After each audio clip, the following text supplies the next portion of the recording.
अक्षय खन्ना की कहानी किसी शांत बहती नदी जैसी लगती है। बाहर से साइलेंट, कम इंटरव्यू, कम पब्लिसिटी। लेकिन अगर गहराई में जाओ तो वहां टकराते पत्थर, तेज मोड़ और बहुत अलग तरह की जद्दोजहद दिखती है। एक तरफ वो सुपरस्टार विनोद खन्ना के बेटे हैं, दूसरी तरफ खुद को गंभीर, शर्मीला और थोड़ा असुरक्षित इंसान बताते हैं। एक दौर में दिल चाहता है जैसा कल्ट क्लासिक दिया, तो दूसरे दौर में सालों तक स्क्रीन से गायब रहे। आज जब वो दृश्यम 2 और सेक्शन 3सर्टिफिकेट जैसे रोल्स के जरिए सबसे अंडररेटेड पावर हाउस कहे जा रहे हैं, उनकी जर्नी बचपन से अब तक एक गहरी इंसानी कहानी की तरह सामने आती है। फिल्मी घर में जन्म, लेकिन आसान नहीं था रास्ता। अक्षय खन्ना का जन्म 28 मार्च 1975 को मुंबई में हुआ। वो बॉलीवुड के हैंडसम हीरो और बाद में पॉलिटिशियन बने विनोद खन्ना और उनकी पहली पत्नी गीतांजलि खन्ना के छोटे बेटे हैं। बड़े भाई राहुल खन्ना भी एक्टर और वीजे रहे हैं। घर में हर तरफ फिल्मों की बातें, शूटिंग के किस्से, इंडस्ट्री के लोग, एक टिपिकल फिल्मी माहौल था। लेकिन विनोद खन्ना के बारे में जो लोग जानते हैं, उन्हें पता है कि वो खुद काफी सख्त, अनुशासित और आध्यात्मिक किस्म के इंसान थे। 80 के दशक में विनोद खन्ना ने करियर के पीक पर अचानक सब छोड़कर ओशो के आश्रम जाने का फैसला किया था, जिससे फैमिली में काफी अपहीवल आया। अक्षय का बचपन इसी बैकग्राउंड में बीता। एक तरफ स्टार पिता, दूसरी तरफ घर में इमोशनल डिस्टेंसेस, फिर बाद में माता पिता का अलग होना। ये सब चीजें अंदर ही अंदर बच्चे पर असर डालती हैं। इसलिए अक्षय बचपन से ही थोड़ा इंट्रोवर्ट, सोचने समझने वाला और सेल्फ कंटेंट किस्म का बच्चा थे।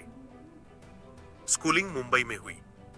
रिपोर्ट्स और इंटरव्यूज बताते हैं कि अक्षय पढ़ने में ठीक ठाक थे, लेकिन किताबों से ज्यादा उनका ध्यान फिल्मों, लोगों के व्यवहार और अपनी ही दुनिया में खोए रहने पर रहता था। पिता की स्टारडम देख देख कर वो इस दुनिया से आकर्षित भी थे और डरते भी थे।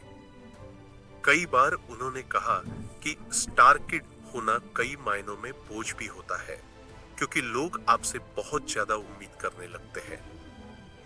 स्कूल के बाद अक्षय ने पुणे के FTII, film and television institute of India में फॉर्मल एक्टिंग ट्रेनिंग ली। वहीं से उन्होंने अभिनय को एक गंभीर क्राफ्ट की तरह समझना शुरू किया। कैमरे के सामने कम करना, अंदर से ज्यादा महसूस करना, सब कॉन्शियस से एक्ट करना। FTII ने उन्हें सिर्फ टेक्निक नहीं दी, बल्कि ये एहसास भी दिया कि उन्हें क्या नहीं करना, यानी लाउड, ओवर द टॉप, सिर्फ स्टार वाला एक्टिंग नहीं, बल्कि डिटेल्ड, सटल परफॉर्मेंस। हिमालय पुत्र, पिता की फिल्म, बेटे की लॉन्च और पहली ठोकर। 1997 में अक्षय की पहली फिल्म रिलीज हुई, हिमालय पुत्रा। इसे उनके पिता विनोद खन्ना ने प्रोड्यूस किया था और खुद ने फिल्म में अहम रोल भी निभाया। कहानी भी फादर सन बॉन्ड पर ही थी, एक तरह से रियल लाइफ का प्रोजेक्शन। लॉन्च बहुत बड़े लेवल पर हुआ। ट्रेड ने उम्मीद की कि विनोद खन्ना का बेटा धमाका करेगा, लेकिन फिल्म बॉक्स ऑफिस पर एवरेज रही, कहीं भी सुपरहिट वाली लाइन टच नहीं कर पाई। अक्षय का लुक लड़कियों को पसंद आया, एक्टिंग को डिसेंट कहा गया, लेकिन ओवरऑल फिल्म एंड रोल में वो इम्पैक्ट नहीं बना जिसे इंडस्ट्री धमाकेदार डेब्यू कहती है। ये उनकी पहली ठोकर थी, और ये भी एक सच्चाई है कि जब आपका डेब्यू पिता की फिल्म से हो और वो ही बहुत बड़ा हिट न बने, तो प्रेशर और ज्यादा बढ़ जाता है। अक्षय ने बाद में इंटरव्यू में माना कि हिमालय पुत्रा ने उन्हें बहुत कुछ सिखाया, खासकर ये कि सिर्फ स्टार फैमिली होना काफी नहीं, स्क्रिप्ट और कैरेक्टर भी स्ट्रॉन्ग होना चाहिए। उनकी असली एग्जाम अभी बाकी थी। बॉर्डर, एक गाना, एक सीन और पूरा देश याद कर लेता है। उसी साल 1997 में JP माता ताकि multi starrer war film border release हुई। सनी देओल, सुनील शेट्टी, जैकी श्रॉफ जैसे बड़े नामों के बीच अक्षय खन्ना का कैरेक्टर था लेफ्टिनेंट धर्मवीर भान, जो अपनी मोहब्बत और ड्यूटी के बीच बंटा हुआ एक यंग सोल्जर है। फिल्म का गाना संदे से आते हैं पूरा देश गाने लगा। उसमें अक्षय की सगाई वाली सीक्वेंस, बेबी शरण कौर के साथ उनकी केमिस्ट्री और वॉर सीक्वेंसेस में उनकी वल्नरेबिलिटी ने दर्शकों को छू लिया। क्रिटिक्स ने यूनानिमसली माना कि फिल्म में सबसे इमोशनली रेजोनेंट परफॉर्मेंस अक्षय की है, खासकर उनका रोना, आंखों की बेचैनी और डर। बॉर्डर ने बॉक्स ऑफिस पर इतिहास रचा और अक्षय को पहली बार सीरियसली लिया जाने लगा। अब वो सिर्फ स्टार सन नहीं, एक स्ट्रॉन्ग परफॉर्मर के तौर पर देखे जाने लगे। दिल चाहता है नई पीढ़ी का चेहरा, लेकिन फिर भी अंडररेटेड। 2001 में फरहान अख्तर की दिल चाहता है आई। आमिर खान, सैफ अली खान और अक्षय खन्ना, तीन दोस्त, तीन अलग पर्सनैलिटीज। आमिर का अक्खड़ कमिटमेंट फोबिक आकाश, सैफ का ही थोड़ा बेवकूफ समीर और अक्षय का सीरियस आर्टिस्टिक इंट्रोवर्ट सिद्धार्थ। यह फिल्म अर्बन इंडिया के लिए एक कल्चरल रीसेट थी। Dialogues, hair cut, clothes, friendship सब आइकॉनिक। लेकिन अक्षय का कैरेक्टर सबसे खास था। वो एक पेंटर है जो एज डिफरेंस के बावजूद ओल्डर वुमन डिंपल कपाड़िया से प्यार कर बैठता है। प्यार बिना बड़े डायलॉग्स के, सिर्फ जेस्चर्स और नजरों से दिखाया गया और यह अक्षय की सटल एक्टिंग ने जादू किया। क्रिटिक्स ने उन्हें फिल्म का सोल कहा। कई अवार्ड्स में उन्हें बेस्ट सपोर्टिंग एक्टर की कैटेगरी में नामांकन मिले और कुछ जीते भी। इंटरेस्टिंग यह है कि आज भी जब लोग दिल चाहता है की बात करते हैं तो कहते हैं फिल्म में सबसे अंडररेटेड परफॉर्मेंस अक्षय की है। अलग ट्रैक चुनने वाला हीरो, कॉमेडी से सीरियस तक। 2000 के दशक में अक्षय ने कई तरह की फिल्म्स की, कुछ मसाला, कुछ ऑफ बीट। तालब 1999 में उन्होंने अनिल कपूर के साथ रोमांटिक, 1999 में उन्होंने अनिल कपूर के साथ रोमांटिक राइवल का रोल किया, रिच स्पॉइल्ड गाय, जो आखिर में बदल जाता है। हुमराज 2002 में ग्रे शेडेड मैनिपुलेटिव लवर का रोल निभाकर दिखाया कि वो नेगेटिव और लेयर्ड कैरेक्टर्स भी कर सकते हैं। इसके लिए उन्हें फिल्म फेयर बेस्ट विलेन का अवार्ड मिला। हंगामा 2003 जैसी कॉमेडी में उनका कंफ्यूज्ड जेलस फियांसे का कैरेक्टर ऑडियंस का फेवरेट बना। उनकी डेडपैन टाइमिंग एकदम अलग लीग की थी। हुलचुल 2004 में भी उन्होंने एंसेंबल कॉमेडी में अपना मजबूत कॉमिक सेंस दिखाया।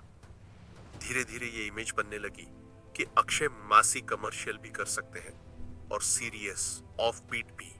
लेकिन इसके बावजूद कई बार ऐसा लगा कि स्क्रिप्ट्स जिन्हें आइडियली अक्षय जैसे एक्टर को मिलनी चाहिए, वो दूसरों के पास चली गईं। कई इंटरव्यूज में उन्होंने खुद कहा कि उन्होंने बहुत काम ना भी कहा क्योंकि उन्हें मटेरियल स्ट्रॉन्ग नहीं लगा। अंदर की जंग, असुरक्षा, गैप्स और गायब हो जाना।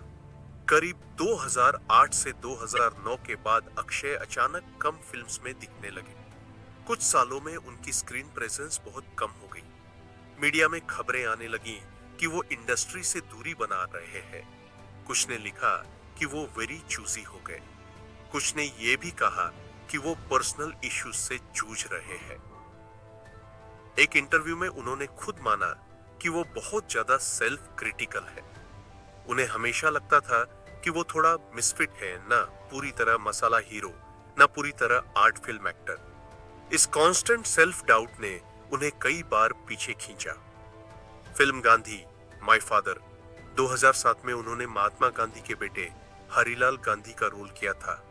ये परफॉर्मेंस क्रिटिक्स ने उनके करियर की बेस्ट कहकर सराहा। लेकिन फिल्म कमर्शियली बहुत बड़ी हिट नहीं बनी। ये भी उनके लिए मिक्स्ड फीलिंग वाला फेज था। परफॉर्मेंस अप्रिशिएटेड पर मास फेम नहीं। फिर उन्होंने कुछ सालों तक काम से ब्रेक लिया, वेट बढ़ गया, पब्लिक अपीयरेंसेस कम हो गई। कई लोगों ने मान लिया कि शायद अक्षय अब धीरे धीरे फेड आउट हो रहे हैं। कमबैक की शुरुआत, डिशूम, मॉम और फिर सेक्शन 375। 2016 के आसपास अक्षय दोबारा मेन स्ट्रीम रेडार पर लौटे। डिशूम में उन्होंने नेगेटिव शेड वाला स्टाइलिश विलेन का रोल किया। यहाँ उनका सुआव कंट्रोल्ड इविल देखकर ऑडियंस ने कहा, यह आदमी अभी भी डेंजरस एक्टर है। फिर मॉम 2017 में उन्होंने इन्वेस्टिगेटिव ऑफिसर का रोल निभाया, जो श्रीदेवी के साथ सीन्स शेयर करता है। उनका अंडरप्लेड शार्प प्रेजेंस फिर नोटिस किया गया। ये दोनों फिल्म्स बॉक्स ऑफिस पर डिसेंट से हिट रही, जिससे प्रोड्यूसर्स को भी लगा कि अक्षय अभी भी ऑडियंस के लिए रेलेवेंट है।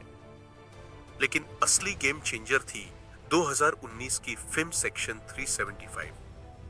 ये फिल्म रेप लॉ के मिसयूज, कंसेंट और न्याय व्यवस्था पर एक इंटेंस कोर्ट रूम ड्रामा थी।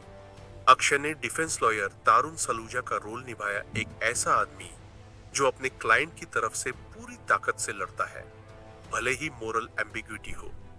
उनके मोनोलॉग्स, क्रॉस एग्जामिनेशन सीन्स और ओवरऑल परफॉर्मेंस को क्रिटिक्स ने स्टैंडिंग ओवेशन वाली लैंग्वेज में डिस्क्राइब किया। कई रिव्यूज ने लिखा, यह अक्षय खन्ना की करियर बेस्ट परफॉर्मेंस है। हालांकि फिल्म एक लीगल कंट्रोवर्सी में भी फंस गई। प्यूने की एक अदालत ने प्रोड्यूसर, डायरेक्टर और अक्षय खन्ना को समन किया कि उनके प्रमोशन में इस्तेमाल हुए एडवोकेट शब्द और पोर्ट्रेयल से लीगल प्रोफेशन की छवि पर असर पड़ता है या नहीं। ये केस आगे चलकर क्रिएटिव फ्रीडम बनाम प्रोफेशन डिग्निटी की बहस का हिस्सा बना।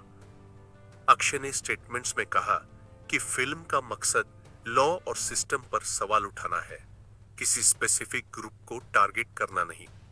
यह भी उनके करियर का रेयर मोमेंट था जब वो लीगल राइट्स डिबेट में डायरेक्टली खींचे गए। दृश्यम 2 और नई पीढ़ी का रिस्पेक्ट। 2022 में दृश्यम 2 रिलीज हुई, जिसमें अजय देवगन के सामने अक्षय खन्ना ने न्यू आईजीपी तरुण आहलावत का रोल निभाया। ये कैरेक्टर शार्प, इंटेलिजेंट और थोड़ा इगोइस्टिक कॉप का था, जो विजय सलगांवकर अजय देवगन को पकड़ने के लिए चेस गेम लेवल की चालें चलता है।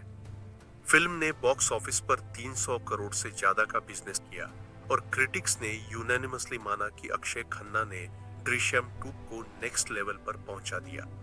उनकी एंट्री, साइलेंट ऑब्जर्वेशन वाली एक्टिंग और अजय के साथ face of scenes social media पर खूब वायरल हुए।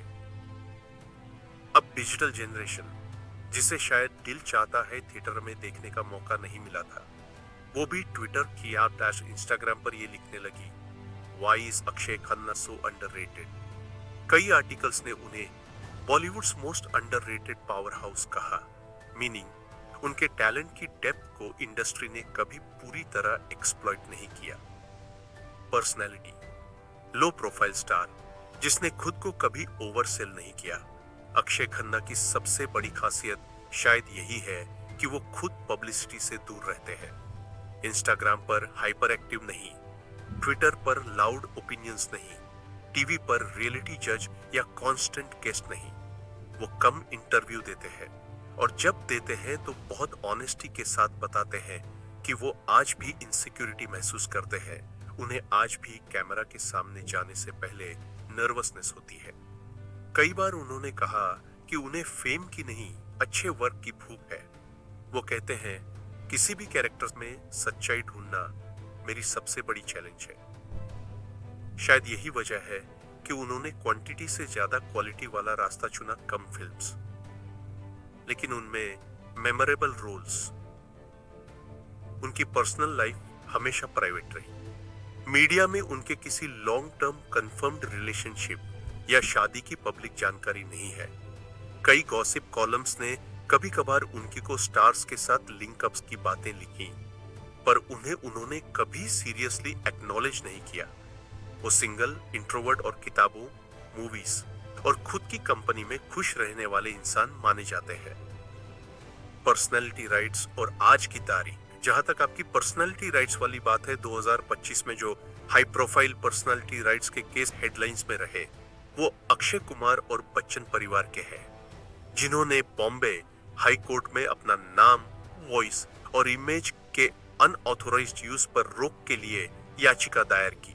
पब्लिक रिकॉर्ड के हिसाब से अक्षय खन्ना ने अभी तक ऐसा कोई high profile personality rights case नहीं किया है और न ही उनके नाम से इस तरह की ताजा लीगल न्यूज सामने आई है।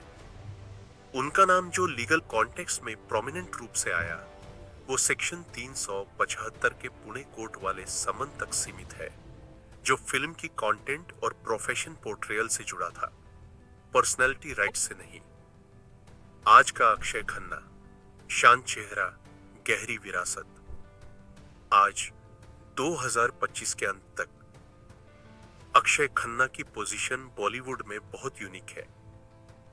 वो ना तो 100 करोड़ क्लब चिल्लाने वाले टिपिकल कमर्शियल हीरो हैं, ना लगातार अवार्ड से शो पर स्टेज पर सजने वाले एंटरटेनर, लेकिन जब भी स्क्रीन पर आते हैं एक गंभीर भरोसा लेकर आते हैं कि ये रोल थोड़ा अलग होगा। उनकी कहानी एक ऐसे आदमी की है जो स्टार फैमिली में पैदा हुआ, लेकिन खुद को कभी सिर्फ स्टार सन की कुर्सी पर बैठाकर खुश नहीं रहा, जिसने बॉर्डर और दिल चाहता है से अर्ली रिस्पेक्ट कमाया, हुमराज और हुंगमा से वर्सेटिलिटी दिखाई, गांधी, माय फादर और सेक्शन 375 से क्रिटिक्स को जीता,